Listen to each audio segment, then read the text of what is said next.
ID கம்பெனியில். So ஒரு மயக்கத்திலேயே தான் இருக்கார் கதாநாயகன், அதாவது உதயா. அவர் வந்து ஒரு மயக்கத்திலே இருக்கார். அவங்களும் எல்லாமே அந்த ஊருக்காரங்க, அவங்க ஆளுங்க சொந்தக்காரங்க தானே. அதனால் என்ன பண்ணுறாங்க, இன்னொன்று கதாபாத்திரம், அதாவது அவங்க சொந்தக்காரங்களே தான் கார்த்திகேயன்.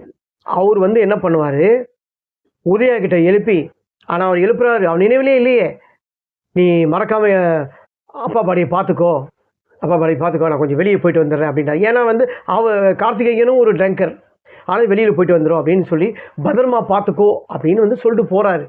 ஆனால் உள்ளே வந்து பார்த்தா பாடியை காணோம். அப்படியே ஷாக்கு.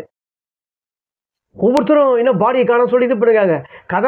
கதாநாயகன் உதயா அவரே ஷாக் ஆகிறாரு, பாடி எங்கன்னு. அவன் என்ன சொல்கிறான்னா, கார்த்திகேயன் என்ன சொல்கிறாருன்னா, நான் தானே உங்ககிட்ட வந்து பாடியை பார்த்துக்க சொல்லிட்டு போகிறேன், பாடியை என்ன பண்ணேன்றாங்க.